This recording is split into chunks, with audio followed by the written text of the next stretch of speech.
चलो, so good morning everyone. NLM का discussion शुरू है हमारा। ओके, वॉइस नोट्स कोणी कोणी नाही पाठवले? स्टँडअप स्टँडअप स्टँडअप स्टँडअप पटकन।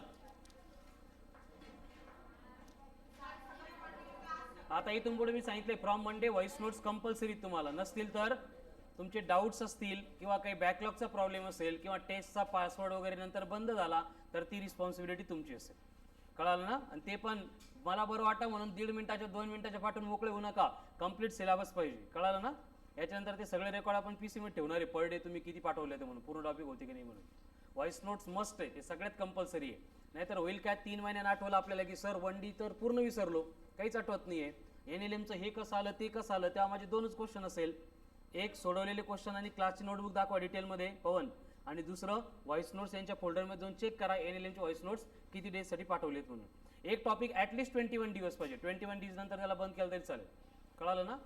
मंडेपर्यंत आहे तुमच्याकडे टायमिंग, प्रिपेअर करून घ्या कसं व्हॉइस नोट्स पाठवायचं असतं म्हणून, है ना? सूर ताल काय असतात ते व्यवस्थित पकडून घ्या, टायमिंग वगैरे. हो होल सिलेबस कळतं का पहिल्यापासून, डायमेन्शन पण पाठवायचे, एरर पण. आणि ज्यावर तुम्हाला वाटतं की ॲटोबी आपला खूपच परफेक्ट झाला, याची गरज नाही आहे, तर तो इन शॉर्ट 2-5 मिनिटामध्ये तसं पाठवलं तरी चालेल. व्हॉइस नोट्स मीट पाठवा की dimensions and it's application 100% clear, कळालं ना? एररमध्ये पण तोच पार्ट. मग त्यामध्ये काय होईल, रँडमली तुमचं 2-4 दिवस असं क्लिअर येत असेल, एका दिवशी आपण ओरल वगैरे कंडक्ट करत जाऊ मध्येच, मला आठवण आल्यावर मग तिथं आपण क्लिअर करत जाऊ काय पाठवता काय नाही म्हणून, कळालं? चलो सिट डाउन. हाँ, तो लास्ट लेक्चर शुरू किया था डिस्कशन अबाउट एनएलएम. एनएलएम मतलब न्यूटन्स लॉज ऑफ मोशन. देखो न्यूटन्स लॉज ऑफ मोशन का डिस्कशन शुरू किया था from concept of linear momentum. क्या होता है? Product of mass into velocity is called as linear momentum, denoted by p given by p equals to m into, then आता है change in momentum. क्या होता है? Final momentum minus initial momentum. Body straight line में जा रही तो m in bracket v minus u, rebound हो रही तो m in bracket v plus, अगर वेलोसिटी सेम है तो ट्वाइस ऑफ, अगर एंगल दिया है तो ट्वाइस ऑफ mu cos ऑफ. Very good. उसके बाद में आता है इनर्शिया. क्या होता है inertia? Tendency to oppose. 3 type की इनर्शिया होते हैं, inertia of rest, inertia of motion, inertia of direction. उसके बाद में मास क्या है? Content of matter in the given, जो कॉन्स्टंट रहेगा इररिस्पेक्टिव्ह ऑफ इट्स पोजिशन, वेलोसिटी, असं आपण क्लासिकल मेकॅनिक्स मध्ये म्हणतो. बट प्रॅक्टिकल फॅक्ट क्या है? मास चेंज होता है, which is given by m dash equals to m not upon root of 1 minus v by c का होल स्क्वायर. उसके बाद में मास जब डिस्टर्ब होगा तो कन्वर्ट होगा in the form of energy. उसके बाद में units of forces, SI unit KG metre per second square यानी newton, CGS unit gram centimetre पर सेकंड स्क्वायर यानी डाइन, 1 kgf मतलब 9.8 न्यूटन, 1 ग्राम फोर्स मतलब. Very good. उसके बाद में फंडामेंटल फोर्सेस इन नेचर कितने होते हैं? 4. Gravitational, electromagnetic, strong nuclear, weak nuclear. उसके बाद में 3 laws of motion. First law, every body remains in state of rest, इधर सेकंड लॉ, ठीक है, force is proportional to rate of change of F proportional to dp by F equals to k into dp by, and उसको simplify करेंगे तो F बनेगा equals to m into e, ठीक है. उसके बाद में नेक्स्ट पॉइंट आता है that is Newton's laws of motion. के बाद में इनर्शिया हो गया था. फंडामेंटल फोर्सेस के बाद में फोर्सेस इन मैकेनिक्स, नहीं पहले उससे वेरिएबल मास थ्रस्ट क्या था?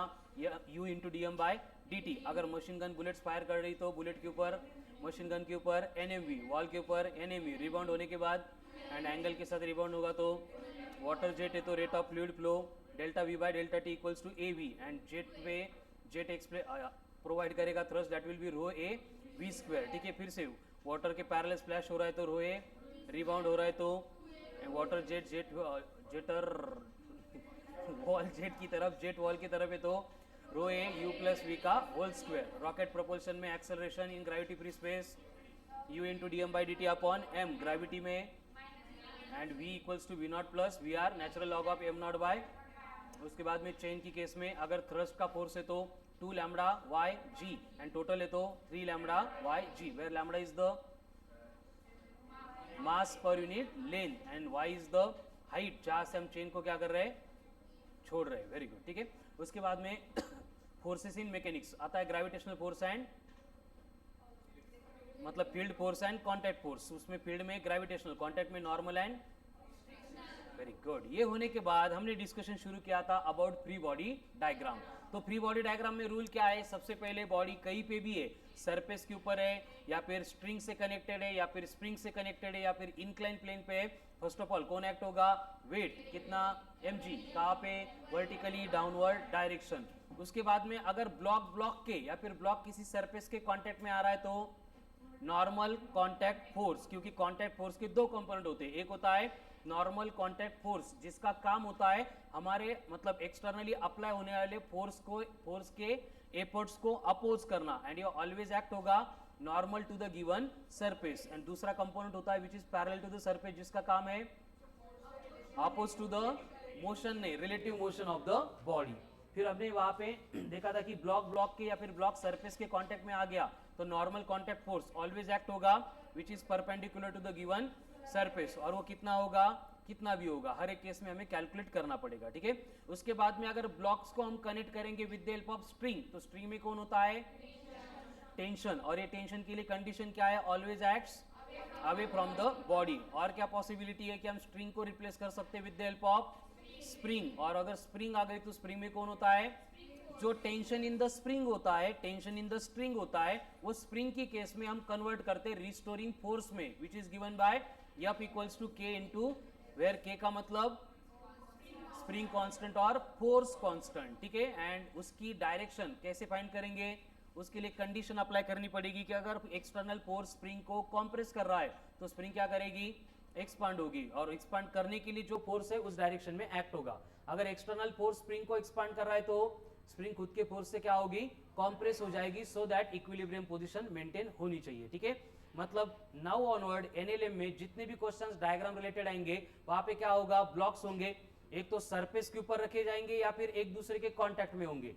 दोनों भी केस में फोर्स ट्रांसफर होगा, ट्रांसमिट होता है बाय नॉर्मल कांटेक्ट फोर्स, या फिर both blocks will be connected by string. अगर स्ट्रिंग है तो वहां पे क्या होगा, स्ट्रिंग में टेंशन होगा, या फिर उसका अल्टरनेटिव क्या है, स्प्रिंग होगी, स्प्रिंग है तो क्या होगा, रिस्टोरिंग फोर्स। तो इसको छोड़ के और कोई मतलब मैकेनिक्स में हमारे अरेंजमेंट ही नहीं होती हमारे जिससे मोशन ट्रांसमिट हो सकती है, क्लियर है। उसके बाद हम एप्लीकेशन डिस्कस कर रहे थे, तो कल हमने एक न्यू पॉइंट शुरू किया था, क्या था कल के लेक्चर में, कि motion of the block along smooth incline plane, और इंक्लाइन प्लेन में चेंज क्या होता है कि अब तक जो वेट वर्टिकली डाउनवर्ड एक्ट होता था, अब वो वेट कहां पे एक्ट होगा, वर्टिकली डाउनवर्ड एक्ट होगा, वेट की डायरेक्शन चेंज, सिर्फ डायरेक्शन किसकी चेंज होगी, एक्सेलरेशन जो ब्लॉक के ऊपर एक्ट होता है उसको हम अभी जी नहीं लेंगे, कितना लेंगे, जी साइन थीटा लेंगे। मतलब एक बॉडी है जो वर्टिकली डाउनवर्ड मूव कर रही है तो उसके ऊपर एक्ट होने वाला एक्सेलरेशन होता है जी, लेकिन वो अगर इंक्लाइन सरफेस के ऊपर मूव हो रही है तो अगर इंक्लिनेशन 30 डिग्री दिया है तो एक्सेलरेशन बनेगा जी साइन थीटा, मतलब जी साइन 30 मतलब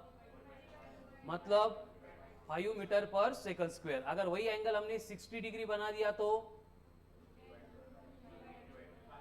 क्या होगा, फिर से g sin 60 मतलब 10 इंटू रूट 3/2 मतलब 8.6 मीटर पर सेकंड स्क्वायर। वही इंक्लिनेशन हमने 90 डिग्री बना दिया तो sin 90 इज 1, तो a इक्वल्स टू बनेगा g sin 90 मतलब इक्वल्स टू g, मतलब फिर से इस तरह से जैसे इंक्लिनेशन बढ़ेगा उस तरह से क्या होगा, वेरी गुड, एक्सेलरेशन जो एक्ट हो रहा है वो भी इंक्रीज होगा, ठीक है। फिर उसके ऊपर से हमने कैलकुलेट किया था वेलोसिटी ऑफ द बॉडी, जब वो ग्राउंड पे आएगी तब कितनी थी velocity, route of 2gh, actual में 2gl sin थीटा था, sin थीटा को रिप्लेस किया बाय h/l तो क्या बना, root of 2gh, and time required to reach the ground 1 by sin theta into root of 2h/g। या फॉर्म मध्ये इसका कारण रूट ऑफ 2h/g मतलब कौन है, फ्री फॉल में लगने वाला टाइम है, ठीक है। और उसके बाद में वेरियस केसेस में हमने वहां पे सिंपल प्रॉब्लम का डिस्कशन किया था, है ना।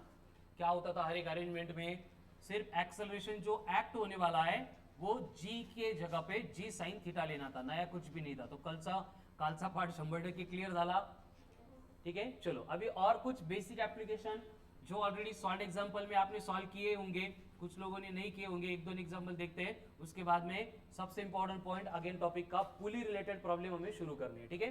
देखो एक अरेंजमेंट दी है और एक अरेंजमेंट में आपको बोला है कि एक सरफेस है स्मूथ है और इसके ऊपर क्या है, एक वेज है, मतलब एक सरफेस है, और यहाँ पे इंक्लिनेशन आपको दिया है, कुछ भी दिया है, जैसे कि सपोज 53 डिग्री है, और आपको बोला गया है कि इसके ऊपर हमने एक ब्लॉक प्लेस किया है जिसका मास है 10 kg। तो यहाँ पे कंडीशन क्या है कि ब्लॉक स्लाइड करने वाला है, ब्लॉक स्लाइड करेगा मतलब ब्लॉक नीचे आएगा, एंड ब्लॉक के नीचे आने की मोशन की वजह से ये जो वेज है, मतलब ये जो इंक्लाइन सरफेस है, ये भी डिस्प्लेस हो सकता है। लेकिन आपको बोला है कि ये जो पीछे स्प्रिंग है, तो इसको इक्विलिब्रियम में रखने के लिए ये स्प्रिंग कितना फोर्स एक्सर्ट करेगी, ये स्प्रिंग कितना फोर्स एक्सर्ट करेगी। ठीक है, सेम क्वेश्चन को अगर रिप्लेस करना है तो हम क्या कर सकते हैं, यहां पे स्ट्रिंग सीस को कनेक्ट कर सकते हैं, या फिर यहां पे क्या है, स्प्रिंग बैलेंस की रीडिंग कितनी होगी ये मेजर करने के लिए आपको क्वेश्चन दे सकते हैं। एडजस्टमेंट डिफरेंट होगी, लेकिन फोर्सेस का नेचर, फोर्सेस का रिजोल्यूशन, जो भी वैल्यूज है दैट विल रिमेन सेम। तो अभी पहले थिंक करना पड़ेगा कि जब ये ब्लॉक नीचे जाएगा तो वेज का मतलब इंक्लाइन सरफेस का क्या होगा। सरफेस एकदम स्मूथ है तो ये ब्लॉक के साथ नाही पीछे आएगा, कन्फर्म। ऐसा कसं ब्लॉक पुढे जाईल आणि हे इन्क्लाइन सरफेस वाटे मग येईल, कसं काय? एक्सपेरिमेंट केला घरी, आणायचं आम्हाला पण दाखवायला। कशावर केला होता? शेतामध्ये का? बर, अजून शेतात कशात? हा, अजून कोण? किती लोकांना वाटतं पाठीमागे गेली इन्क्लाइन सरफेस? नाही नाही, स्प्रिंग आहे म्हणून राहील, स्प्रिंग नसती तर हाँ नहीं नहीं, ये बघा क्वेश्चन का है कि अभी स्प्रिंग तो कनेक्ट कर दी हमने, स्प्रिंग का काम वही है कि इसको इक्विलिब्रियम में रखना। क्लियर है चैताली इकड़? ठीक है, तो ये इक्विलिब्रियम में रखेगा, लेकिन अगर ये यहाँ पे स्प्रिंग नहीं है तो जब ये ब्लॉक नीचे आएगा तो ये इंक्लाइन सरफेस डिस्प्लेस होगा या नहीं? अगर सरफेस स्मूथ है, आणि तो स्मूथच आहे जोपर्यंत आपण फ्रिक्शन घेत नाही तोपर्यंत, डिस्प्लेस होगा, क्यों होगा, क्यों होगा और किधर होगा? प्लस एक्स के अलॉन्ग या माइनस एक्स के अलॉन्ग? किती लोकांना वाटतंय माइनस एक्स के along? Raise your hands. Valid explanation? कोणाची नॉर्मल रिएक्शन? Very good. जब ब्लॉक मूव होगा तो ब्लॉक की नॉर्मल रिएक्शन रिस्पॉन्सिबल रहेगी इस वेज शेप की इंक्लाइन सरफेस के डिस्प्लेसमेंट के लिए। मतलब ओवरऑल सिस्टम के लिए अगर देखेंगे तो इसकी नॉर्मल रिएक्शन यहाँ पे एक्ट होगी। हमें मालूम है कि ये नॉर्मल के अगर दो कंपोनेंट्स लेने पड़ेंगे तो यहाँ पे एक कंपोनेंट आएगा, ये 53, तो ये भी एंगल 53 आता है, कसं हे आपण बघितलं होतं काल। ठीक है, तो ये एंगल मालूम नहीं है, ये 53 है, तो थीटा का एडजेसेंट कंपोनेंट आएगा n cos theta, remaining component आएगा n sin थीटा, यानी कि ये वेज के डिस्प्लेसमेंट के लिए कौन सा फोर्स रिस्पॉन्सिबल है? n sin theta, n sin theta. Clear है? यानी कि ये जो स्प्रिंग है, अगर ये इंक्लाइन सरफेस पीछे आ रहा है मतलब स्प्रिंग क्या हो रही है? कॉम्प्रेस हो रही है, इसलिए स्प्रिंग का जो फोर्स होगा वो क्या करेगा? एक्सपांड करेगा। एक्सपांड करने के लिए इधर का फोर्स इस डायरेक्शन में एक्ट होना चाहिए, यानी कि इस केस में यब को बैलेंस कौन कर रहा है? n into sine theta. हो गया क्लियर? अभी n कैलकुलेट करने के लिए आपल्याला अगोदरपासून माहिती काय करतो आपण, फक्त जो m होता है mg वर्टिकली डाउनवर्ड एक्ट होता है, इधर आता है वो कौन है? mg cos ऑफ थीटा होता है, ये बैलेंस करेगा नॉर्मल रिएक्शन को। अगर ये एंगल आपको 53 डिग्री दिया है तो नॉर्मल रिएक्शन कितनी होती है? mg cos of theta. अब यहाँ पे m कितना दिया है? 10, 10 इंटू 10 मतलब 100, साइन 53 चाहिए हमें। ये 37, ये 53, ये 90, 37 का अपोजिट 3, 53 का 4, ये 5, तो साइन 53 मतलब अपोजिट अपॉन हाइपोटेनियस, तो कितना होगा? 4/5, मतलब 80 न्यूटन। कौन है? Normal reaction. इसको पुट करेंगे तो स्प्रिंग का फोर्स कितना आ गया?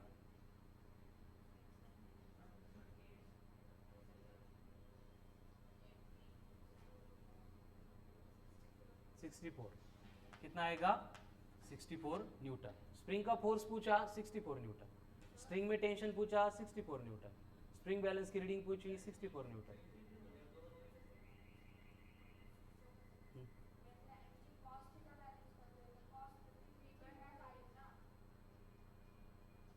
ओके, अपन साइनस घेतलाय का तिथं? एक मिनिट, ये mg cos थीटा है, cos 53 कितना है? 3/5, तो ये 60 न्यूटन आएगा। तो ये 60 तो अब क्या होगा? 60 इंटू 4/5 मतलब 48 न्यूटन, 48 न्यूटन। ठीक है, आगे अगर बोला होता कि स्प्रिंग का डिस्प्लेसमेंट कितना होगा कैलकुलेट करो, इफ स्प्रिंग कॉन्स्टंट इज 1000, तुम्ही आन्सर कसं सांगितलं? मी के सांगायच्या अगोदर एवढे कसं, म्हणजे टॅलेंट कुट के बरं आहे। 0.048 काय करावं लागेल? f इक्वल्स टू क्या होता है? kx, तो यहाँ पे x इक्वल्स टू क्या होगा? f/k। f कितना है? 48, k कितना है? 1000, तो कितना आएगा 0.048 मीटर, तब जाके इक्विलिब्रियम मेंटेन होगा. ठीक आहे, राईट डाउन. तू तर आन्सर सांगितलं होतं. स्प्रिंगचा फोर्स म्हणजे कोणता, बाकीचे लिहून घ्या. 60 कुठंच नाही आहे, ही नॉर्मल रिॲक्शन आहे, स्प्रिंगचा फोर्स नहीं है. तो normal balanced by M G cos theta है, एम जी 100 है, कॉस थीटा कितना है 3/5. कळलं का?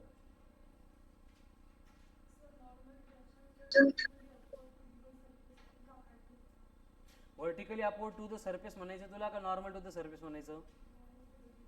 हां, असं का घेतलं, कारण तसं जर नाही घेतलं तर आता काय होईल, स्प्रिंगचा फोर्स इकडे आहे, नॉर्मल रिॲक्शन इकडे आहे, मग या दोघांचा आपण काही रिझल्टंट वगैरे काढू शकतो का? त्यासाठी आपल्याला काय करावं लागतं, जो अलॉन्ग हॉरिझॉन्टल अलॉन्ग वर्टिकल नहीं है उनके कंपोनेंट्स लेने पड़ते हैं. हे बघ, ही इन्क्लाइन सरफेसवर ऍक्ट होणारी घेतोय आपण, ब्लॉक ऍक्ट करतोय ना. नॉर्मल रिॲक्शन दोघांच्या पण असतील, सरफेस ब्लॉकवर, ब्लॉक सरफेसवर कशा असतील, equal in magnitude but opposite in, कळतंय का?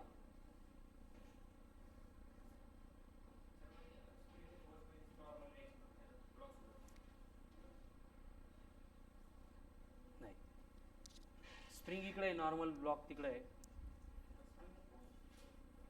स्प्रिंगचा फोर्स कळत नाही तुला, ठीक आहे, त्याच्याऐवजी काय कर, तर स्ट्रिंग आहे, स्ट्रिंग मधलं टेन्शन असं ॲज्युम कर. करू राव,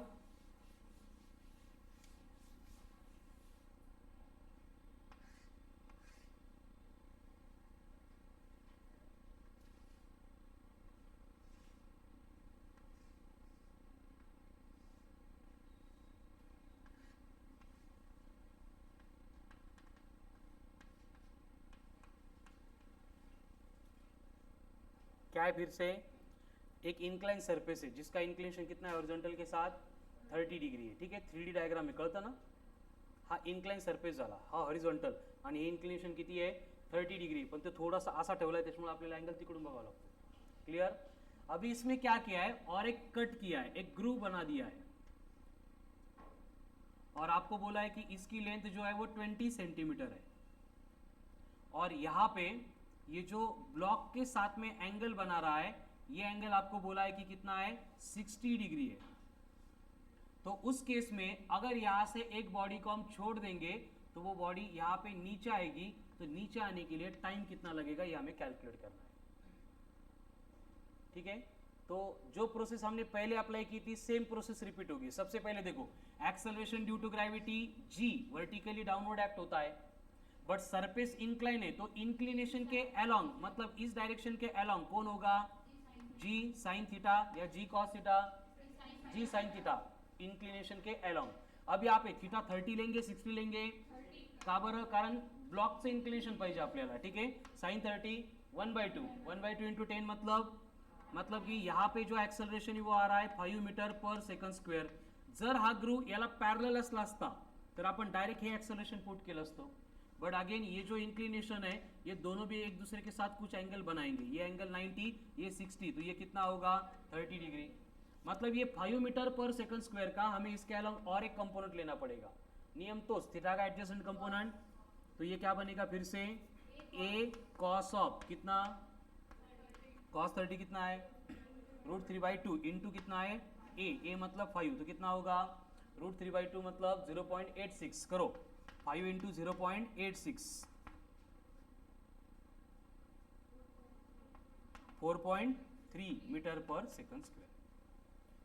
तो एट द एंड क्या करना पड़ेगा, टाइम निकालना है. डिस्प्लेसमेंट दिया है हाफ ऑफ ए टी का स्क्वायर, क्योंकि यहाँ पे इनिशियल वेलोसिटी कितनी है 0 है. S equal to 1/2 into A into T square. करो कैलकुलेट टी को.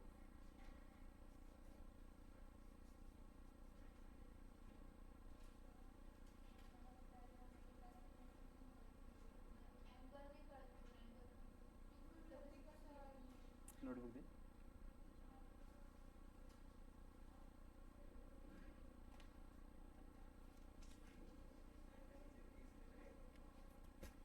हा हॉरिजॉन्टल है, बरोबर है, इंक्लाइन सरफेस से ये इंक्लिनेशन है, तो ये एंगल आपको दिया है 30 डिग्री। तो ये सरफेस के ऊपर अगर बॉडी स्लाइड होती तो इसके लिए एक्सेलरेशन आता g sin थीटा, बरोबर है। बट अभी यहाँ पे g sin थीटा है, लेकिन जो हमने ग्रूव बनाया है वो इधर एक्ट हो रहा है, मतलब सरफेस के पॅरलल नाही आहे, इस डायरेक्शन में जा रहा है, कळतंय का? म्हणजे हा 30 डिग्री इकडे आहे आणि हा आपण काढला, आपण किती आलाय 30 डिग्री आलाय, मग बॉडी इथपासून इथपर्यंत येणार आहे। आपण काय केलं पहिल्यांदा, या इन्क्लिनेशनच्या अकॉर्डिंग या डायरेक्शन मध्ये ऍक्ट होणार एक्सेलरेशन g sin थीटा, ये आ गया 5 एंड इसका और एक कंपोनेंट इसके अलॉन्ग वो आ गया 4.3। नेक्स्ट,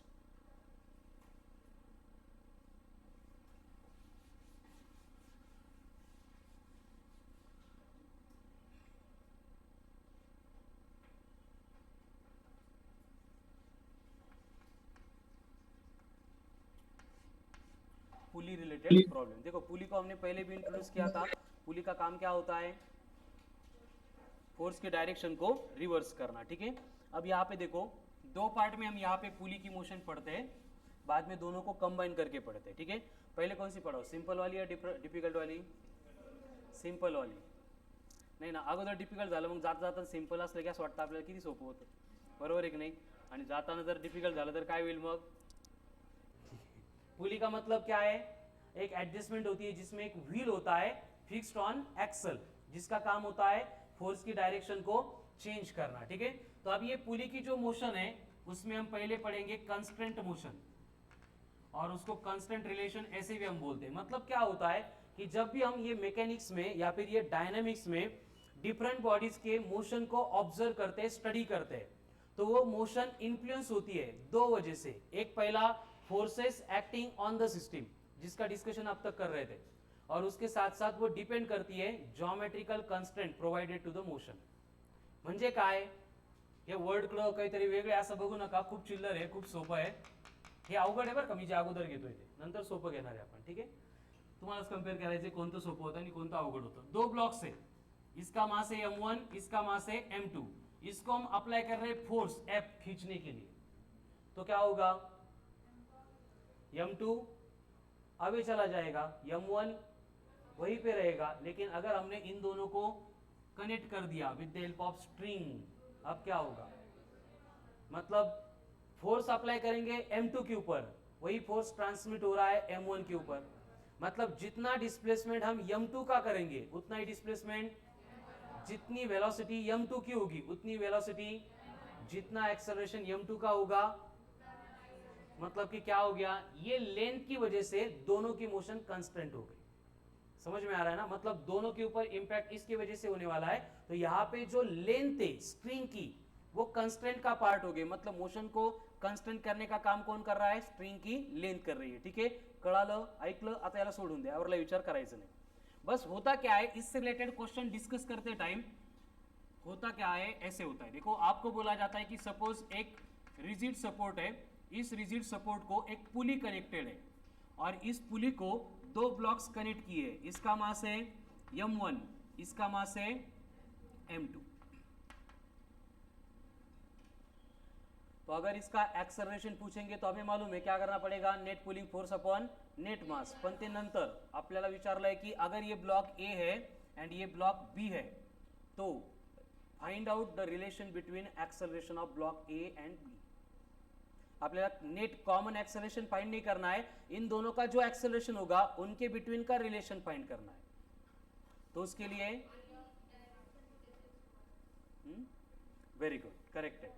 क्या करना पड़ेगा हमें, सबसे पहले इसको सिंप्लीफाई करने के लिए कोई भी एक रेफरन्स लाइन ड्रॉ करनी पड़ेगी जो फिक्स हो, कॉन्स्टंट हो। आता ही पुली मूव होणार नाही म्हणून आपण जर इथून लाईन ड्रॉ केली तरी काय होईल, रेफरन्स लाईन कॉन्स्टंट राहील, ठीक आहे। ही इथं पण घेऊ शकता तुम्ही, ही ग्राउंडवर पण घेऊ शकता, ठीक आहे, जिकडे कम्फर्टेबल तिकडे घ्या, फक्त कंडिशन काय आहे, ही रेफरन्स लाईन चेंज नाही झाली पाहिजे। नाही तर या ब्लॉक मधून जर आपण पास केली रेफरन्स लाईन, ब्लॉक खाली आला की गुड मॉर्निंग, तसा अलाउड नहीं है, ठीक है ना। ये कळालं, मग एक रेफरेंस लाइन ली हमने। अभी देखो हमें क्या करना है, बस यहाँ पे रिलेशन को कंस्टेंट कौन कर रहा है, ब्लॉक्स कर रही है या लेंथ कर रही है, लेंथ कर रही है, तो हमें लेंथ कितनी वो फाइंड करनी पड़ेगी। तो हम क्या करेंगे, रेफरेंस लाइन से ब्लॉक m1 का जो डिस्टेंस है उसको x1 बोल देंगे, रेफरेंस लाइन से m2 का जो डिस्टेंस है उसको हम x2 बोल देंगे। तो स्ट्रिंग की टोटल लेंथ कितनी होगी, x1 प्लस x2 अजून पण असते ज्या पुलीला आपण गुंडाळून ठेवली आहे, बट ती ऑलवेज कॉन्स्टंट असणार आहे, त्याला कन्सिडरच नहीं करायचं. ब्लॉक खाली जरी आला x1 x2 चेंज होंगे, लेकिन यहाँ पे जो लेंथ थी दैट विल रिमेन्स सेम. इसका मतलब यहाँ पे x1 प्लस x2 क्या रिप्रेजेंट कर रहे हैं? कंस्टेंट मोशन, जिसकी वजह से मतलब लेंथ ऑफ द स्ट्रिंग.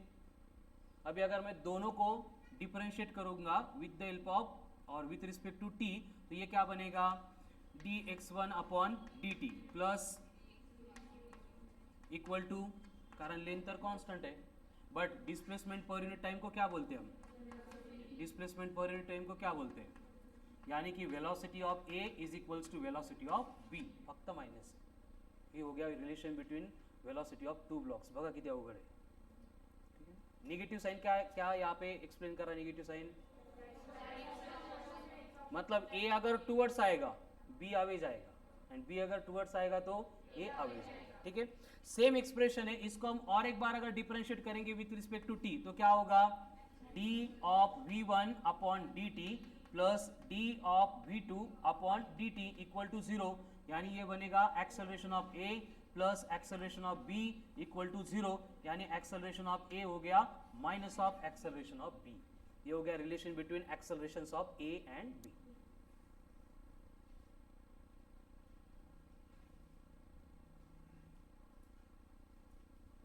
तुला पण लिहायचं चैताली.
हो गया. अभी सिंपल, बाकी इसमें कोई भी अरेंजमेंट में चेंज करेंगे. जैसे आपको बोला है, फिर से एक रिजिड सपोर्ट है और इस रिजिड सपोर्ट को एक पुली कनेक्टेड है, और इस पुली को, ये पहला वाला ब्लॉक है m1, देन यहाँ पे दूसरा ब्लॉक जहाँ पे कनेक्ट करना था वहाँ पे और एक पुली है, और ये पुली जो है ये फर्दर कनेक्टेड है टू अनदर रिजिड सपोर्ट, या फिर ये ऊपर ही कनेक्टेड है. और यहाँ पे ये दूसरा ब्लॉक है दैट इज m2, या फिर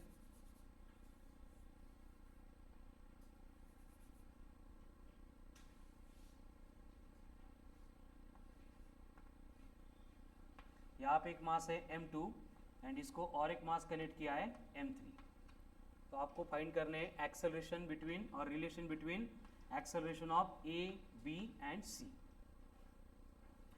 हर बार प्रोसेस सेम ही रहेगी. पहले हमें क्या करना पड़ेगा? लेंथ फाइंड करनी पड़ेगी, पण लेंथ कशी डायरेक्ट L1 L2 L3 नहीं, एक रेफरेंस लाइन से हर एक ब्लॉक की लेंथ फाइंड करेंगे. एक बार डिफरेंशिएट किया वेलोसिटी आएगी, और एक बार डिफरेंशिएट किया एक्सेलरेशन आएगा. करो फाइंड. पहले हमें रेफरेंस लाइन डिसाइड करनी पड़ेगी, बट यहाँ पे अगेन सिचुएशन है, ये पुली चेंज नहीं होगी, डिस्प्लेस नहीं होगी, तो ये फिक्स है. हम यहाँ से रेफरेंस लाइन ड्रॉ कर सकते हैं. तो फर्स्ट ब्लॉक है उसका डिस्टेंस बनेगा x1, सेकंड ब्लॉक है उसका डिस्टेंस बनेगा x2, थर्ड ब्लॉक है उसका डिस्टेंस बनेगा x3, एंड ये पुली का जो डिस्टेंस है वो हम बोल देंगे as a x of p है, मतलब डिस्टेंस ऑफ पुली है. तो फाइंड करो स्ट्रिंग की टोटल लेंथ कितनी होगी.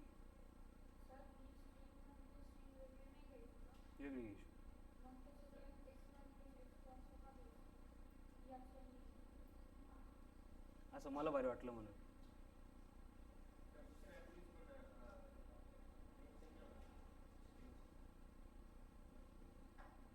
हे ब्लॉक वर गेला तर ही अख्खी पुली खाली येईल ना, मग पुलीची डिस्टन्स चेंज होईल की नाही होईल?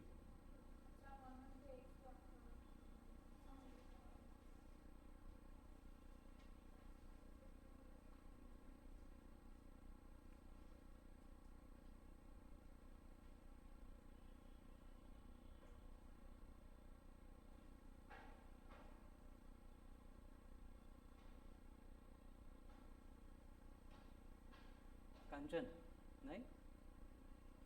हे बघा सिंपल एकदम, पण एवढं सिंपल ते एवढ्या डिफिकल्ट क्वेश्चन मधून सिंपल आल्यामुळे काय होतंय, डोकं चालत नाही. ठीक है, हम पहले क्या करेंगे, वन बाय वन. ही एक स्ट्रिंग है आणि ही सेकंड स्ट्रिंग है. तो पहले स्ट्रिंग का डिस्टेंस लेना है रेफरेंस लाइन से. कितना है डिस्टेंस, x1. तो फॉर फर्स्ट स्ट्रिंग पहिले डिस्टन्स आ गया x1. बट आता हे डिस्टन्स जे आहे इथून इथपर्यंत हे किती घेतलंय आपण, तो किती होईल, x1 प्लस xp. इथपर्यंत क्लियर आहे. आता सेकंड स्ट्रिंग साठी, या स्ट्रिंग साठी, ये फर्स्ट के लिए हो गया, सेकंड स्ट्रिंग के लिए क्या हो गया, ये डिस्टन्स चाहिए, पण हे डिस्टन्स कुठंच नाही घेतलं आपण. हे किती आहे, हाँ x2. Very good. यहां तक कौन है, x2. उसमें से xp चला गया, मतलब ये क्या होगा, x2 माइनस xp प्लस हे डिस्टन्स पाहिजे काय येईल, x3 माइनस xp. कळतंय का बघा. ये पहले स्ट्रिंग की लेंथ इसलिए इसको L1 बोलो, दूसरे स्ट्रिंग की लेंथ इसलिए L2 बोलो. व्यवस्थित बघून घ्या, डायरेक्ट लेंथ घेतले आपण. श्रुती कळालं नाही. हे बघा ही एकच स्ट्रिंग आहे पुलीच्या दोन्ही साईडला. मग ही लेंथला आपण x1 म्हटलोय, इकडे आपण xp म्हटलोय, म्हणजे टोटल लेंथ किती येईल, x1 प्लस xp. त्यामुळे फर्स्ट केस मध्ये काय आलं, x1 plus xp equal to L1. Sonali, Rishikesh. Next case मध्ये आपल्याला हे डिस्टन्स पाहिजे, पण डायग्राम मध्ये आपण याला काही म्हटलोच नाहीये. बट बघा इथून या M2 पर्यंत कोण आहे, x2 आहे.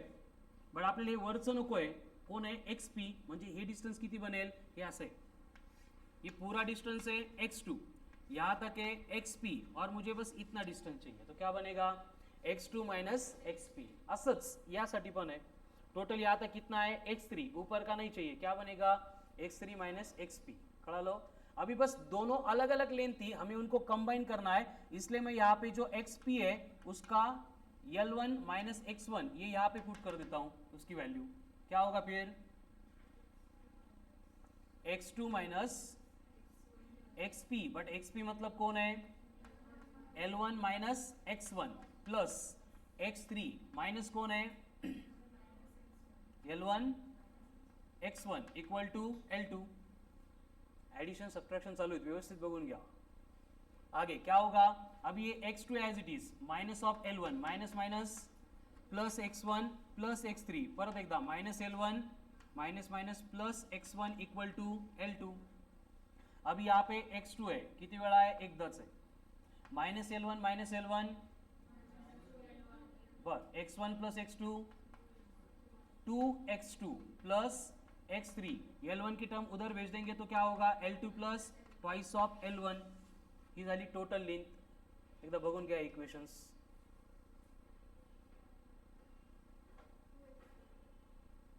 2x1, हाँ ये कोण आहे, ट्वाइस ऑफ x1 आहे. हे इथपर्यंतच करायचं, काय करायचं ते पुढे काय करणार आपण. एक बार डिफरेंशिएट किया वेलोसिटी, दो बार डिफरेंशिएट किया एक्सेलरेशन, वही रिलेशन होगा इन बिटवीन द एक्सेलरेशन. ठीक है, अभी डिफरेंशिएट करेंगे तो क्या होगा, x2 का डेरिवेटिव v2, x1 का डेरिवेटिव v1, x3 का इक्वल टू 0. ये हो गया relation between velocities of 3 blocks. इसमें से 2 वेलोसिटी प्रोवाइड करेंगे, तीसरी कैलकुलेट करनी है तो पुट करके आ जाएगा. बट आपल्याला फक्त थेरोटिकल रिलेशन्स विचारतात, रिलेशन क्या है. और एक बार डिफरेंशिएट करेंगे तो क्या होगा, a2 इक्वल्स टू, याला a म्हटले, ठीक है, acceleration of a equals to twice of acceleration of b plus acceleration of c equal to 0. ये हो गया relation between acceleration of the blocks.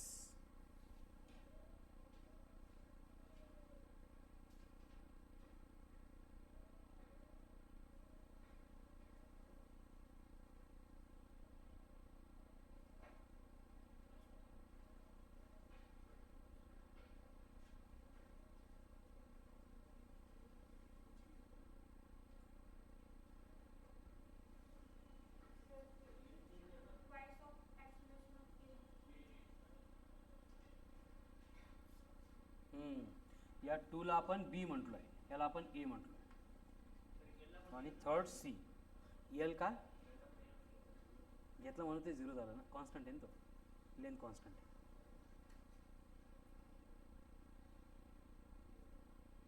ठीक है.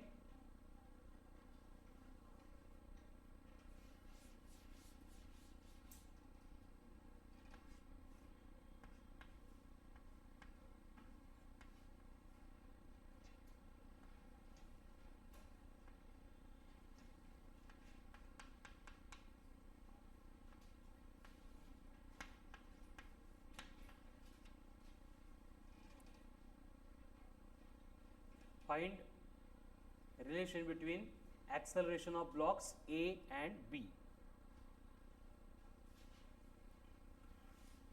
Find relation between accelerations of A and B.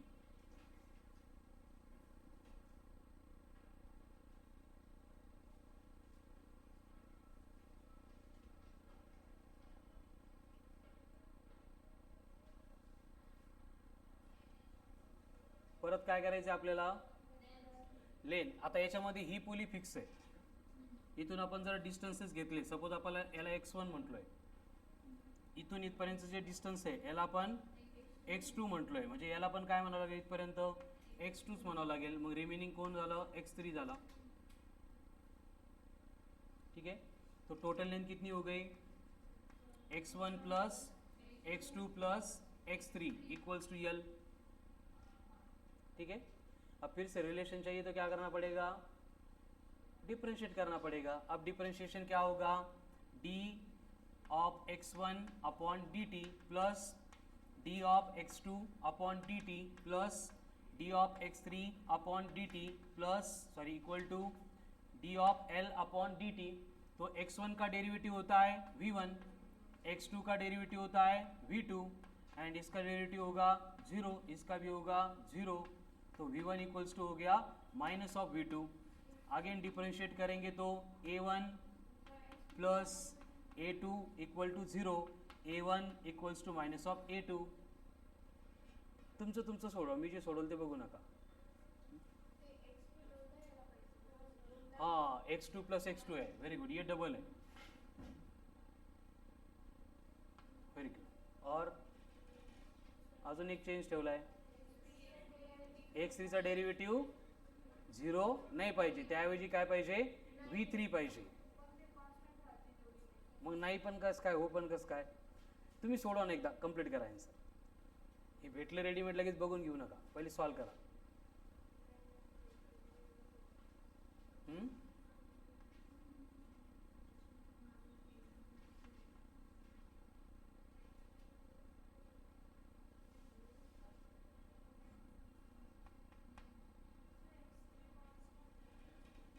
x3 constant का, very good. हे महत्वाचं आहे, सगळ्यांना कळालं की जर 0 घेतलंय याचा अर्थ x3 कॉन्स्टंट होता.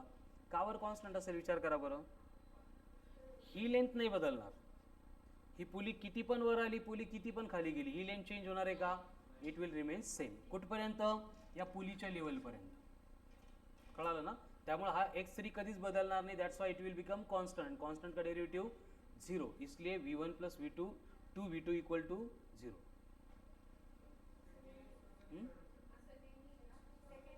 हो नाही सेकंड पुलीच्या वर नाही, ते कंडिशनवर डिपेंड करेल. आता इथं होतं सिच्युएशन, हा सपोर्ट फिक्स आहे, त्यामुळं जर इकडे पण काही व्हेरिएबल असता, व्हॅरी होण्याचा काही चान्स असतात, जसं की याला अजून कनेक्ट केलं आहे या पुलीनी आणि ही पुली अशी कनेक्टेड आहे परत दुसऱ्या पुलीसोबत या ब्लॉकनी, तर मग थोडी फिक्स असेल, मग चेंज होईल. हे बघ, याच्यावर नाही जाऊ शकत, ही पुली या खालच्या पुलीला वर ओढू शकते. कधीपर्यंत, बस या पॉईंटपर्यंत, याच्या बियॉन्ड जाऊ शकते का, नाही. म्हणून वरची लेंथ कॉन्स्टंट. काय हे x2 प्लस x2 2x2 ही लेंथ आहे ना, फक्त हे 2x2 आहे, डबल 2x2. एकदा तुम्ही सॉल्व करा, तुमचे काय आन्सर आले होते, नंतर इथे कम्पेअर करा काय मिस्टेक झाली होती. जिथं मिस्टेक होते म्हणजे आपल्याला तोच पार्ट थोडासा वर्क करावा लागेल. जसं काल सगळ्यांनी ॲनालिसिस पाठवले तुमचे, बरोबर, ॲनालिसिस फॉर नोव्हेंबर. नाही तुझा काही विषयच नाही. हे बघ, ही पुली आहे ना, काय होऊ शकतं, ए इकडे जर आला, ही डाऊनवर्ड येऊ शकते. ही डाऊनवर्ड येताना हे डिस्टन्स बदलेल का, इकडे इकडे तिकडे नाही. ही पुली डाऊनवर्ड येताना x3 चेंज होईल का, काहीतरी, कसं चेंज होईल, x2 चेंज होईल ना. गायत्री, इथून इथपर्यंतची जी लेंथ आहे ती व्हॅरी होईल, ही लेंथ तर कॉन्स्टंटच आहे. का बरं चेंज होईल मला सांग, ही लेंथ का बरं चेंज होईल? नाही, आता ही पुली खाली येते म्हणजे या ब्लॉकला इकडे ओढते, बरोबर, म्हणजे x1 कमी होते म्हणून x2 वाढणार. ह्या पुलीचा काय, ह्या डिस्टन्सचा काय संबंध? हे चेंज होऊ शकत नाही ना. नाही कळालं एवढं लवकर? कळालं?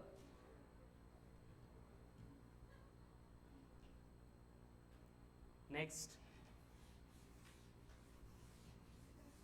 लिहून घेताय ना सगळे? विचार नका करू त्याच्यावर, फक्त लिहून घ्या सध्या. ठीक आहे, सांगतो मी. तुमचे चेहरे खूप गंभीर झालेत, आपण बोलू त्यावर. अभी और एक पुली है जिसको दो ब्लॉक्स कनेक्टेड है, एक M1 है ब्लॉक ए, दूसरा M2 है ब्लॉक बी. एंड आपको बोला है कि अभी इस केस में जो पुली है वो V ऑफ P इतनी वेलोसिटी से मूव कर रही है, मतलब अभी पुली मोशन में वर चल रही पुली. ये इसकी वेलोसिटी कितनी है? V1 है, इसकी वेलोसिटी कितनी है? V2 है. तो Vp एंड V1 V2 में रिलेशन डिराइव करना है. अभी एक डिफरेंस होगा, बस डिफरेंस क्या होगा, जो रेफरेंस लाइन हम इस पुली में से लेते थे वो नहीं ले सकते, क्या करना पड़ेगा? ग्राउंड को लेना पड़ेगा. अभी ग्राउंड से पहले ब्लॉक का डिस्टेंस बनेगा x1, ग्राउंड से दूसरे ब्लॉक का डिस्टेंस बनेगा x2, तो पुली का डिस्टेंस बनेगा x ऑफ p. परत तेच, पहले टोटल लेंथ फाइंड करेंगे, उसको एक बार डिफरेंशिएट करेंगे, वेलोसिटीज आ जाएगी, और एक बार डिफरेंशिएट करेंगे, एक्सेलरेशन आ जाएगा.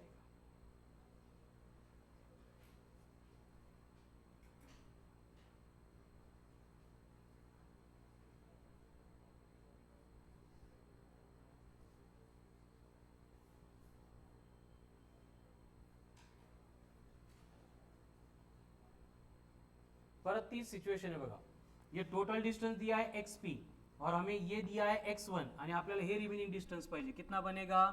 xp माइनस x1 इसके लिए, और ये कितना बनेगा? xp माइनस, तो टोटल लेंथ बनेगी xp minus x1 plus xp minus of x2 equal to total length, यानी कि twice of xp minus x1 minus x2 equal to l. अभी इसको करना पड़ेगा डिफरेंशिएट, डिफरेंशिएट करेंगे तो क्या होगा? Twice of velocity of pulley minus v1 minus v2 equal to 0. Minus minus इधर जाएंगे तो वेलोसिटी ऑफ पुली कितनी आ रही है? v1 plus v2 upon 2, irrespective of their masses. Masses कितनी भी है फर्क नहीं पड़ेगा. देन एक्सेलरेशन, अगेन इसको डिफरेंशिएट करेंगे तो क्या होगा? एक्सेलरेशन के लिए भी twice of acceleration of p minus acceleration of 1 minus acceleration of 2 equal to 0, यानी कि एक्सेलरेशन फॉर पुली कितना होगा? a1 plus a2 upon 2. थांब थांब थांब, ते हेडफोन काढ, मोबाईल काढ आणि बाहेर बस. उद्यापासून ऑन टाइम येईल, कळालं ना? नाही त्यांना लेक्चर सांगा हा फिजिक्सचा टाइम म्हणून. नाही तू जास्त धापा टाकल्या म्हणतो तुला बसा थोडी सांगणार आहे मी.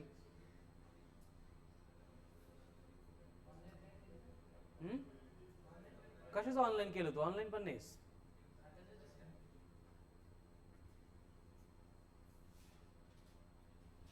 उद्यापासून ऑन टाइम पैसे, कळालं ना? मॅक्स 11 पर्यंत, 11 नंतर तुला एंट्री नाही राहणार. आज बस पण उद्यापासून नाही, नियम.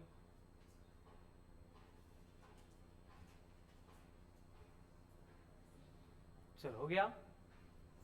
तो ये जो प्रॉब्लम थे ये एप्लीकेबल नहीं है ज़्यादा केसेस में, फिक्स केसेस होती है, और उसमें भी नीट रिलेटेड एप्लीकेशन इसके एकदम नेग्लिजिबल होते हैं. बेसिकली कंस्टेंट मोशन के क्वेश्चंस आते हैं जेई में, ठीक है, बट जेई मेंस के सिलेबस में, नीट के सिलेबस में ये होते हैं प्रैक्टिस के लिए, इसलिए यहाँ पे एक्सप्लेन किए. मैं सोडून नहीं द्यायचं आपल्याला, बट लक्षात ठेवायचं एकदम सिंपल सिंपल स्टैंडर्ड जो हम यहाँ पे डिस्कस करेंगे उन्हीं की प्रैक्टिस करनी, ठीक है, ज़्यादा नहीं डिस्कस करना. डबल समझून सांगायचं. हे बघ फक्त लेंथ घ्यायची आपल्याला स्ट्रिंगच्या. ये रेफरेंस हो गया ग्राउंड, ग्राउंड से पुली का डिस्टेंस हमने बोला है xp.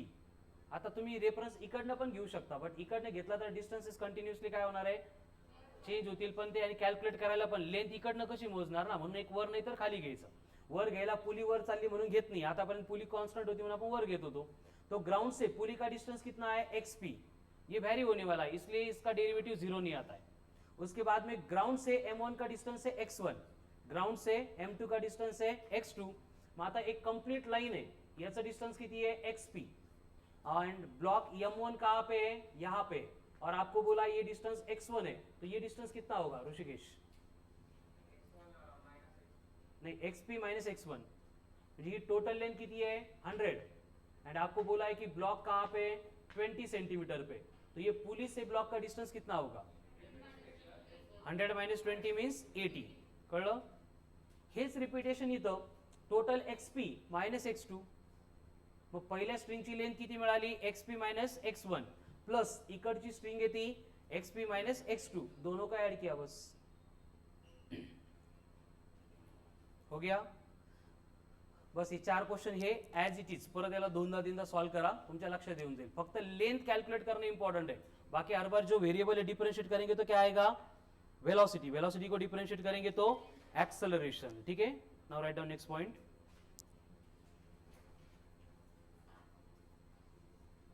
परत तेच पुली रिलेटेड प्रॉब्लम्स, बट वहां पे कंस्टेंट रिलेशन हमें एक्सप्लेन नहीं करने, हमें इन जनरल उसको स्टडी करना है. उसको एटवुड मशीन ऐसे भी बोला जाता है, जो बेसिक फिजिक्स डिवाइस है.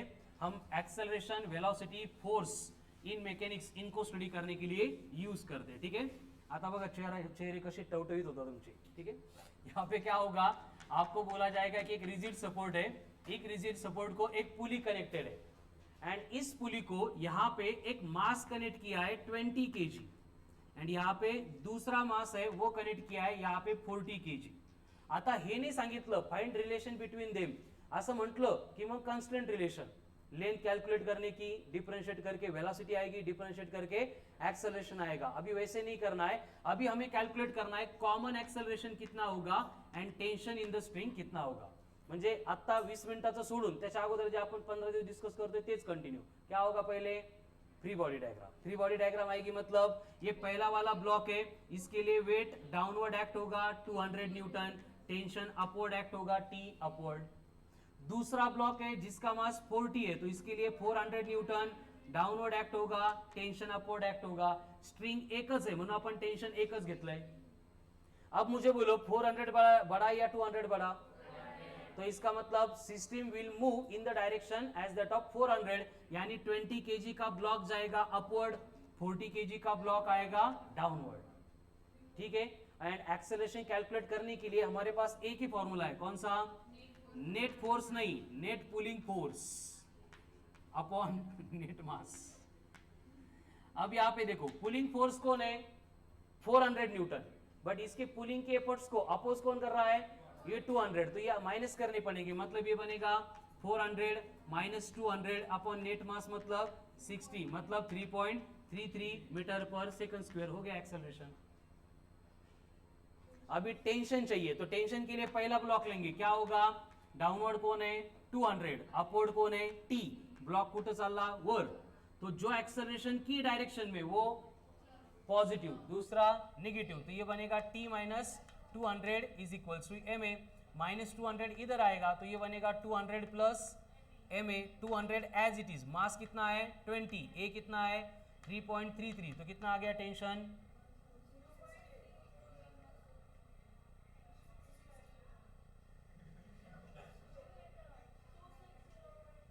260 पॉइंट, हाँ किती येईल मल्टिप्लिकेशन? 268, 266 point Newton. ठीक है, 266 अप्रॉक्सिमेटली न्यूटन. कळालं का आकांक्षा? काय विचारलं तू? यहाँ पे टेंशन कैलकुलेट करना है तो क्या होगा? डाउनवर्ड कौन है?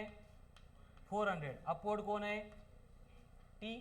अब यहाँ पे देखो एक्सेलरेशन कहाँ पे? डाउनवर्ड, तो एक्सेलरेशन की डायरेक्शन में जो है वो पॉजिटिव, तो ये बनेगा 400 minus T is equals to ma. अब T चाहिए, T इक्वल्स टू क्या होगा? 400 माइनस ma माइनस T इधर प्लस प्लस आके इधर माइनस, यम कितना है 40, 40 into 3.33 132 plus sorry 400 minus 132 268 newton. आता हे बघा इकडे 266 इकडे 268 कशामुळे चेंज झाला, अपन अप्रोक्सीमेशन घेतोय. अगर ये एग्जैक्टली 3.33 लेके मल्टीप्लाई करेंगे दोनों केस में तो वो 267 पॉइंट समथिंग दोनों केस मध्ये सेम है. कौन अजून चैताली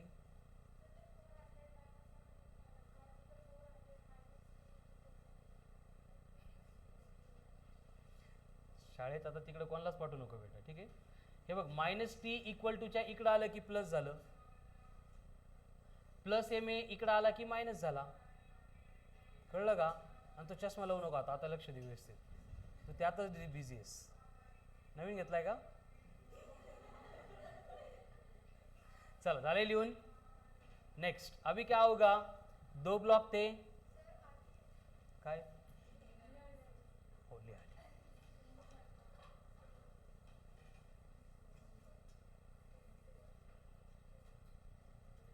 संगम बड़बड़ नहीं,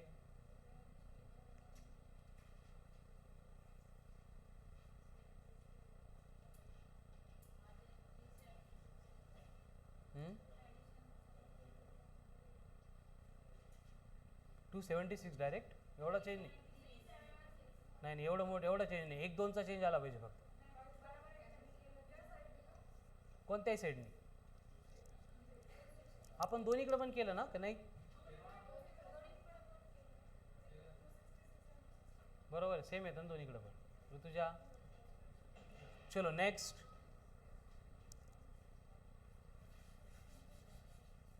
फिर से रिजिड सपोर्ट दिया है, यहाँ पे एक पुली है कनेक्टेड टू 1 2 3 ब्लॉक्स. इसका मास है 80 kg, ये है 30 kg सॉरी 20 kg एंड ये है 10 kg. तर मला फक्त ॲक्सेलरेशन ऑफ द सिस्टीम पाहिजे पटपट विदाउट सॉल्विंग, फक्त बोर्डवर बघून सांगा. एक्सेलरेशन ऑफ सिस्टम के लिए फॉर्मूला क्या था, net pulling force upon net mass. Pulling force कौन होगा, इसका वेट किसका ज़्यादा है, तो इसका माइनस इसका. 80 मतलब 800 mg होता है ना, 10 से मल्टीप्लाई करेंगे तो इस साइड में 800 इस साइड में 300. पुलिंग फोर्स हो गया 800 माइनस 300 मतलब 500 अपॉन नेट मास कितना है 100. 500 अपॉन 100 मतलब 5 मीटर पर सेकंड स्क्वेअर झालं.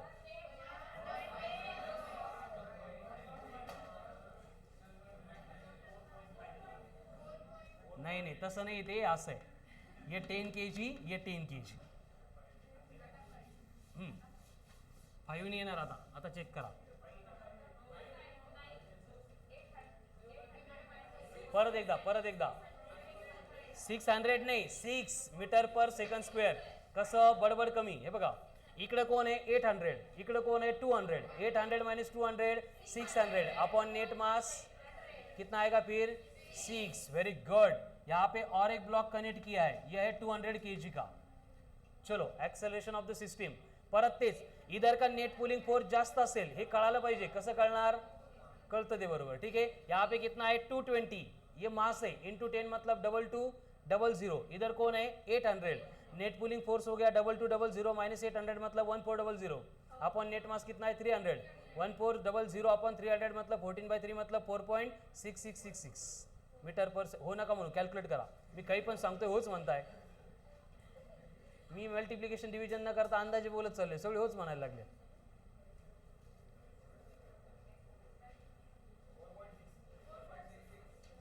आलं 4.66 गुड.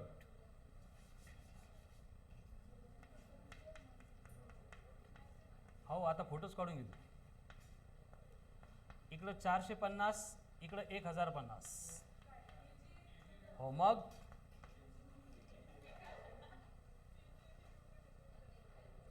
चला पटकन acceleration of the system 1050 minus 450 600 into 10 6000 Newton divided by 1500 म्हणजे 4 मीटर पर सेकंड स्क्वेअर. क्रॉस चेक करा एकदा.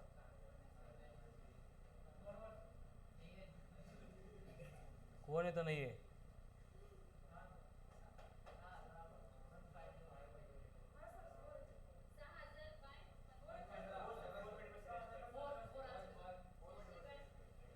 मला सांग परत. 4 मीटर. किती लोकांना कळत नाही आहे काय करताय, काही पण ओरडाआरडा चालू आहे. किती लोकांचे आन्सर्स नाही येते किंवा मेथड कळत नाही. Raise your hands. सगळ्यांना कळत आहे ना? गायत्री तुला कळत नाही आहे, आन्सर येत नाही आहे का कळत नाही आहे? बरं, कळत नाही आहे प्रोसेस काय, असं कोण कोण आहे? सगळ्यांना कळतंय, सॉल्व करतोय बट आन्सर मॅच होत नाही असं कोण आहे? सोनाली, सपना, गायत्री. तुम्ही सोडतच नसाल बेटा. मग हे आन्सर आलं नाही का? हे बघा काय होईल, गायत्री इकडे बोर्डवर 1050 मास है तो इसका वेट कितना बनेगा? mg. मतलब 1050 और एक 0, इसका 450 है, मतलब ये कितना बनेगा? 4500 न्यूटन. अब दोनों में से फोर्स ये बड़ा है, मतलब एक्सेलरेशन इस डायरेक्शन में होगा. तो नेट पुलिंग फोर्स में ये फोर्स माइनस ये फोर्स दोनों की सब्ट्रैक्शन करनी है. तो 10 नहीं ना एवढं लवकर नहीं, ठीक है. -4500 कितना आता है? 0 - 0 0 0 - 0 0 0 6000. ये कौन है? Net pulling force. एक्सेलरेशन का फॉर्मूला था फोर्स अपॉन मास. तो 6000 divided by mass. Sapna 1050 1500 1 0 2 0 3 0 4 metre per second square. कळलं आता? म्हणजे घोळ कुठं होते, सबट्रॅक्शन मध्ये की डिव्हिजन मध्ये? आता कळालं. बरं ठीक आहे. नेक्स्ट.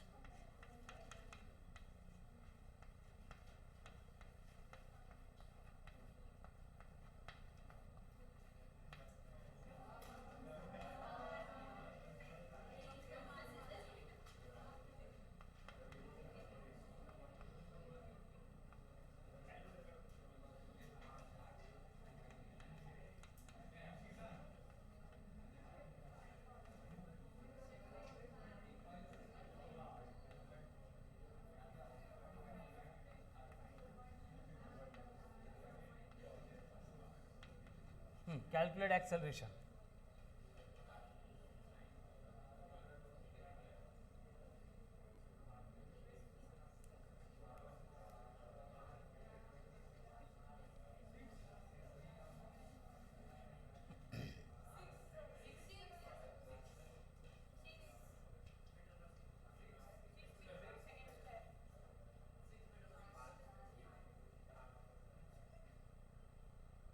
क्या 5 और 2 7 और 1 8, मतलब इधर कौन आएगा?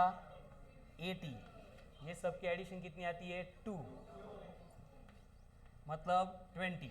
तो बड़ा कौन है? 80. 80 - 20 60. तो नेट पुलिंग फोर्स हो गया 60 अपॉन मास 60 अपॉन 10 6 मीटर पर सेकंड स्क्वेअर. आलं का? नक्की. चलो, हेच करायचं. नवीन काय टेन्शन कसं काढायचं तेच केलं आपण 8-10 दिवस. बरोबर. एफबीडी ड्रॉ करने की जो एक्सेलरेशन की डायरेक्शन में वो पॉझिटिव्ह, दूसरा निगेटिव्ह. आता यामध्ये काय होईल? परत तेच इंक्लाइन सरफेस. यहाँ पे ब्लॉक आएगा 20 kg का. ये कनेक्टेड होगा with the help of pulley to another block of mass 80 kg. Inclination दिया है 30 डिग्री. एक्सेलरेशन निकालना है. परत नोटबुकवर नाही, असं ओरली करा. देखो नेट पुलिंग फोर्स के लिए अगर वर्टिकली डाउनवर्ड आता है तो mg, सरफेस के ऊपर है तो mg sine theta. mg 800, mg sine theta 100. 800 - 100 700. 700 अपॉन 100 7 मीटर पर सेकंड स्क्वेअर. पवन कळालं का? गुड. किती लोकांना नाही कळालं? हे कळालं ना? हे बघा, इंक्लाइन सरफेस अगर है तो वहां पे फोर्स कितना होता है?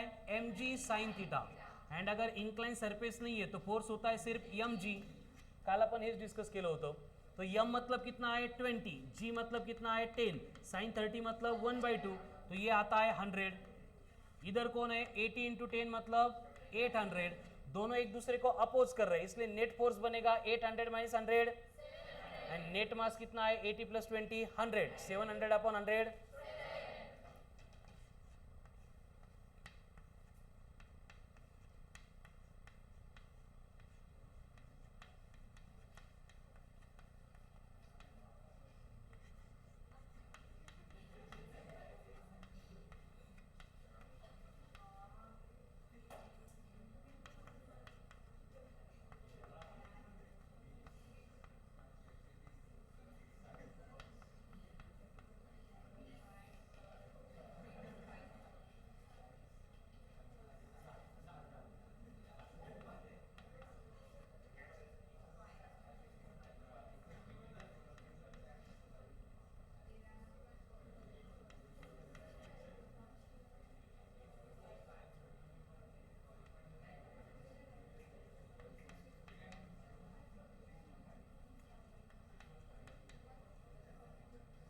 करा, ॲडिशन शिकून जाशील याच्यामध्ये.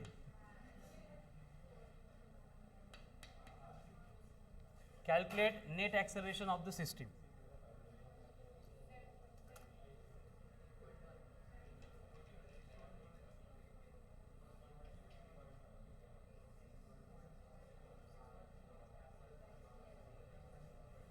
अरे अभ्यास रिलेटेड बरोबर चालू आहे का काय चालू आहे?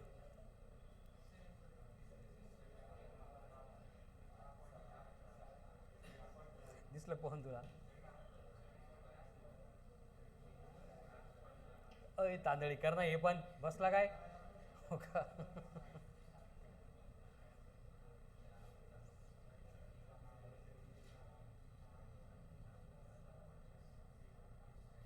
हे मास किती झालं? 20, 40, 60.5 म्हणजे कोण आला? 60.5 आहे ना. 61.5 म्हणजे 615 न्यूटन. इकडे काय आलं? 7.4 म्हणजे 74 न्यूटन. यांचा काही फरक पडणार आहे? तो नेट पुलिंग फोर्स बनेगा 615 माइनस 74. 615 हा माइनस 74 किती येईल? नक्की का? 541. ये कौन हो गया? Net pulling force. अब नेट मास फक्त यांचं घ्यायचं का हे पण घ्यायचं? नेट म्हणजे सगळंच घ्यायचं. किती येतं? 100 येतं. जास्त झालं का 0.8? बरोबर, एकदा परत मला 100 करायचं होतं. हो 100.8च आहे कन्फर्म. 1 हे 7.4 हे 61.5 होतं का? म्हणजे किती चालते? 68.9. ठीक है 10.8. क्या होगा? 541 डिवाइडेड बाय मास किती है? 100.8 मतलब अप्रोक्सीमेटली 5.40 मीटर पर सेकंड स्क्वेअर. हे हो गया acceleration of the system. Clear? बस एवढंच आहे फक्त. बाकी टेन्शन कसं काढायचं ते आपल्याला माहिती आहे. हो जाएगा फिर. हे जाता जाता त्यामुळे घेतलं मी. तर कॉन्स्टंट रिलेशन झाले असते तर. नेक्स्ट अभी क्या होगा?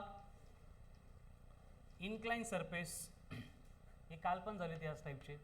यहाँ पे पुली है, कनेक्टेड है, और आपको क्या करना है? एक्सेलरेशन कैलकुलेट करना है. 30 डिग्री है, 60 डिग्री है, इकडं 40 kg है, इकडं 60 kg है. Find acceleration of the system. हे बघा इकडं कोण? mg साइन थीटा, इकडं कोण? mg sine theta. अब यहाँ पे 40 × 10 400 साइन 30 1/2 म्हणजेच 200. यहाँ पे 600 इंटू 0.86 साइन 60 है ना, 0.86 किती येईल मग? Very good 516. तो नेट पुलिंग फोर्स के लिए दिस फोर्स माइनस दिस फोर्स कितना आएगा? अपॉन नेट मास 100. तो एक्सेलरेशन आ गया 3.16 मीटर पर सेकंड स्क्वेअर. बाकी टेंशन काढायची आपल्याला माहिती आहे. काय करायचं? फक्त mg sine theta minus t हो गया ये में. चलो मॉड्यूल काय? हां ते मी नाही सांगू शकत, त्यामुळे मी सिंपल बी घेतो आणि मी अवघड पण घेतो. कळालं ना? आज जर मला काही माहीत असतं हेच येणार आहेत आपण तेच घेतलं असतं. हो आतापर्यंत फक्त असेच आलेत जे आपण मागच्या 10-15 मिनिटात घेतले तसेच. हेच करतो मग हे की नाही. चला नेक्स्ट.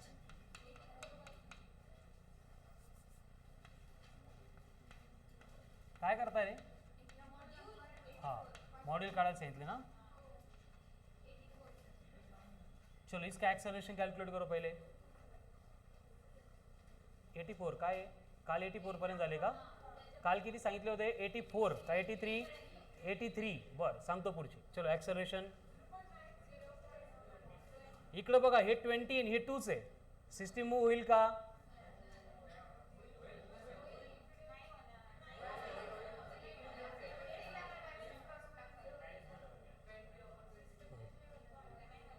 Very good. हां स्टँडअप उभी राहा. कसं बॅलन्स होईल सांग मला. हां बरं थांब थांब. कारण की 20 न्यूटन खाली झाला, मग इकडे मग पुढं इकडं पण 20 न्यूटन आहे, इकडं कुठून आहे, इकडं कुठं 20 न्यूटन आहे, ते 20 kg. Very good. मग कुठं इकडे घेऊ का हे 20 न्यूटन? नाही नाही, हे 20 न्यूटन इकडे घेऊ का, असं घेऊ का हे, का खाली घ्यायचं आहे? थांबा थांबा, हां अरे थांबा थांबा, मी बरं ठीक आहे, तू पुढची इन्स्टॉलमेंट तिला देऊन टाक. हां सांग. हो बरोबर आहे तुझं, पण इकडचा फोर्स म्हणजे कोणता घेऊन कुठे घेऊ ते सांग मला. कोणता घेऊ? 20 न्यूटन घेऊ का 200 न्यूटन घेऊ? इकडं 20 काय न्यूटन, मग होतं, मग फोर्स किती घेऊ? नाही लागणार. बर व्हेरी गुड. मग मग ह्या 20 ला बॅलन्स कोण करतंय? टेन्शन ना. मास नाही बॅलन्स करत, फोर्सला फोर्स बॅलन्स करतो. फोर्सच्या भाषेमध्ये सांग, कोणाचं टेन्शन, हे का हे? कोणतं हे ना? हे टेन्शन का? हे टेन्शन कुठे ऍक्ट होईल? अपवर्ड. म्हणून हा ब्लॉक खाली येणारच नाही. थांब ना थांब ना, 200 कुठे लिहिलंय? हा ठीक आहे 20. निकिता थांब बेटा, हे 20 आणि हे 20 एकमेकांना बॅलन्स करतील का, असं म्हणायचंय तुला? पण प्रॉब्लेम काय आहे ना, हे रिजिड सपोर्टला नाही, म्हणजे इकडं पण टेन्शन आहे, हे पण 20 न्यूटन आहे आणि हेच एकमेकांना कॅन्सल करतात. मग हे बरोबर आहे का? हे 20 न्यूटन असेल की इथं? कोण नाही म्हटलं? कसं येईल? हे बरोबर, हे असेल 20 न्यूटन. एकच स्ट्रिंग आहे ना, या ब्लॉक पासून याचं टेन्शन हवे, या ब्लॉक पासून याचं टेन्शन हवे, बरोबर आहे. मग हा 20 ला कॅन्सल करतोय, याला कोण कॅन्सल करणार ते सांग मला. कोणता 20? एक घेणे तर 4 घे. मला फक्त माझा क्वेश्चन हा होता, इकडे फक्त 2 kg, इकडे 20, सिस्टीम मूव्ह होईल का? नाही होणार. असं संस्कृतीने सांगितलं, त्याचं रिझन आपण ऐकतोय. तुमचं हो असेल तर 2 मिनिटं शांत बसा, तुमच्याकडे तुम्हाला वेळ दिला जाईल. हां बोल बेटा. होतं मग झिरो येईल ना ऍक्सलरेशन. ऍक्सलरेशन झिरो आलं याचा अर्थ सिस्टीम इक्विलिब्रियम मध्ये. बरोबर आहे तुझं, पण का त्याचं एक्सप्लेनेशन दे. तुला वाटतं म्हणून नाही, सिस्टीम इक्विलिब्रियम मध्ये असते याचा अर्थ काय होतो कांचन? Very good. याचा अर्थ काय होतो कांचन? नेट फोर्स जेवढे ऍक्ट होतात ते एकमेकांना बॅलन्स करतात, बरोबर आहे. मग ह्या 20 ला बॅलन्स कोण करणार?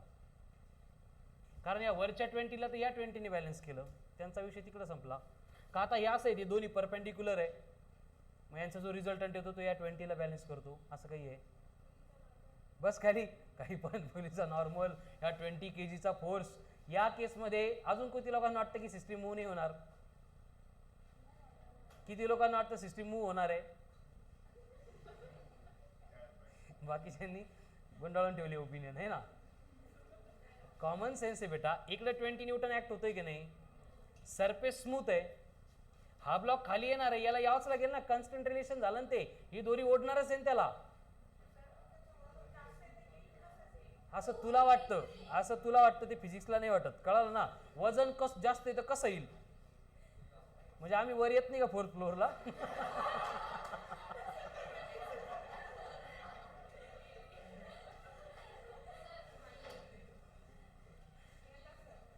काय आम्ही येईल ते नको सांगू, इथं सांग.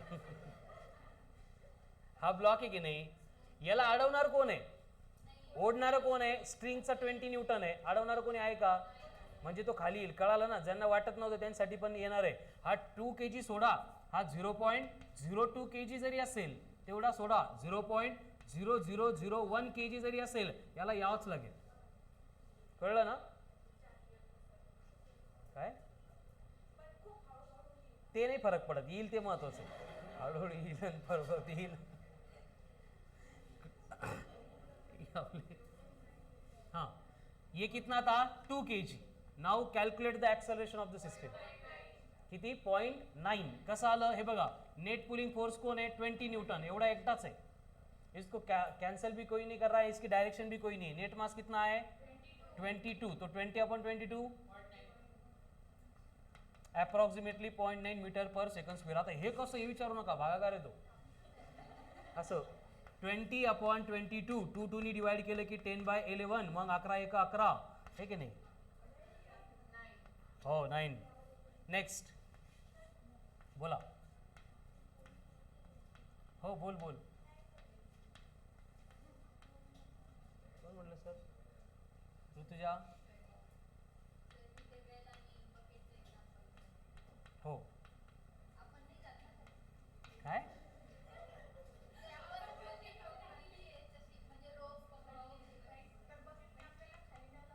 हां चला, ॲक्सेलरेशन ऑफ द सिस्टीम होईल का? ॲक्सेलरेशन असेल का?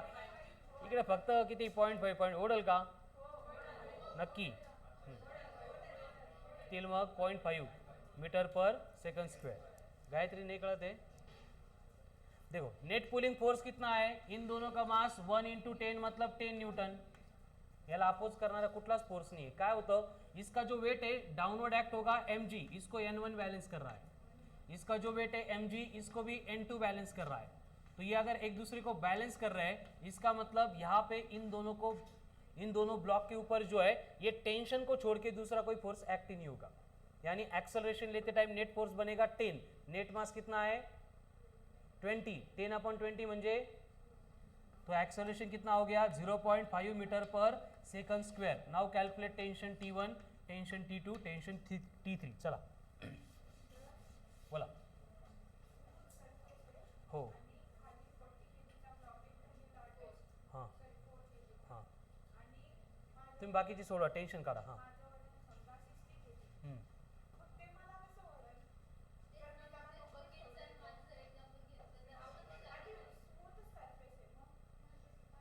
सरफेस स्मूथचा अर्थ कळतो का तुला?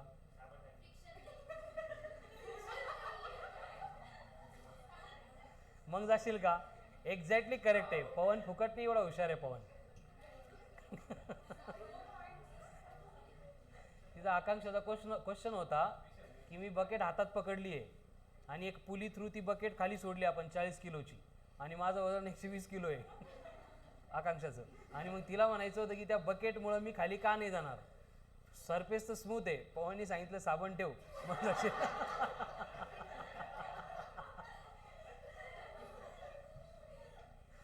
म्हणजे हे फक्त कन्सेप्ट 100% क्लिअर झाल्या तरच असं डोक्यातून येऊ शकतो. मग जाशील का? 100%. आणि हात टेकून तुम्ही थांबू शकता. त्यामुळे काय करा, अजून सोप सोल्युशन टाकून द्या, की नाही? आता क्लिअर झालं? मला असं वाटतं उद्यापासून 20 मिनिटं पवनला ठेवा इथं शेवटचे. चला T1 T2 T3 काढायचे, गप्पा नहीं मारायच्या.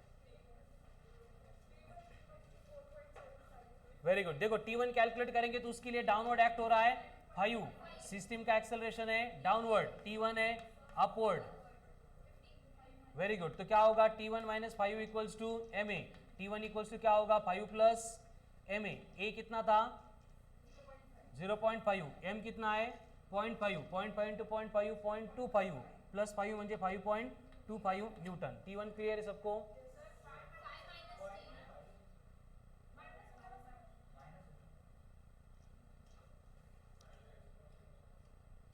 म्हणा ना, मायनस होईल म्हणा ना. का थांबले का?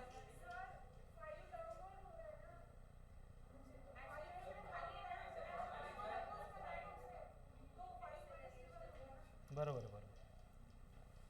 क्या होगा? 5 minus T1 equals to ma. तो T1 इक्वल्स टू होगा 5 माइनस ma. मी तुमचं रॉंग असं म्हटलंच नव्हतं, म्हणा म्हटलं होतं 2-4 वेळा. ठीक आहे. 5 माइनस ma किती येईल मग? हे 4.75 न्यूटन. अभी T1 चाहिए तो क्या होगा?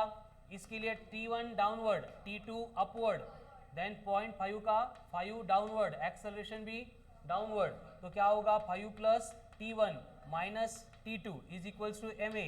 म्हणजेच T2 equals to 5 plus T1 minus of ma equals to T1 है 4.75 प्लस 5 म्हणजे 9.75 माइनस 0.25 का 9.50 न्यूटन. बरोबर.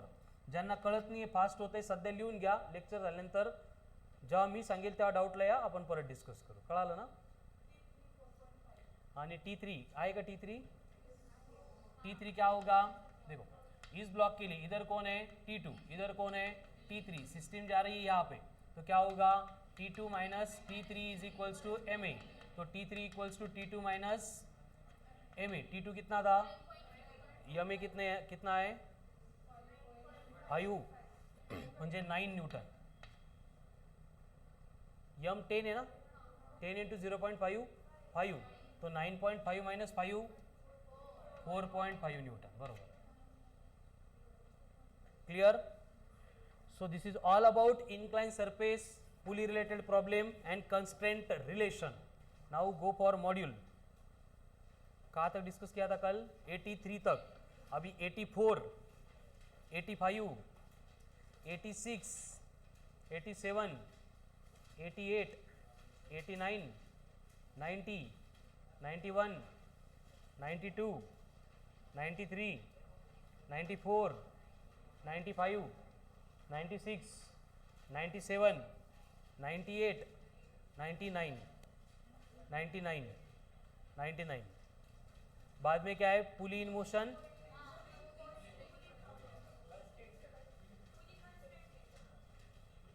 नंतर ना. तो 99 तक के सॉल्व क्वेश्चंस कंप्लीट करने, ये आज का होमवर्क. कंसेप्ट एप्लीकेशन एक पन्ने, ठीक है. एंड उसके बाद में 100 बियॉन्ड जो क्वेश्चन है, 100 से 120 तक, वो ये constraint motion, pulley in motion, moving pulley, इनका कॉम्बिनेशन है. मतलब वो एप्लीकेशन है, मतलब उसको कई कंसेप्चुअल पार्ट इन्वॉल्व नहीं है, बस जो कंसेप्ट हमने पढ़ी आहे उसी के ॲप्लिकेशन बेस्ड क्वेश्चन आहे. तो 101 आणि 120चं काय करायचं हे मी उद्या सांगतो. आज फक्त काय करणार आपण 99 पर्यंत कंप्लीट करणार. ठीक आहे. चलो, so remaining part will continue on tomorrow's lecture. Thank you.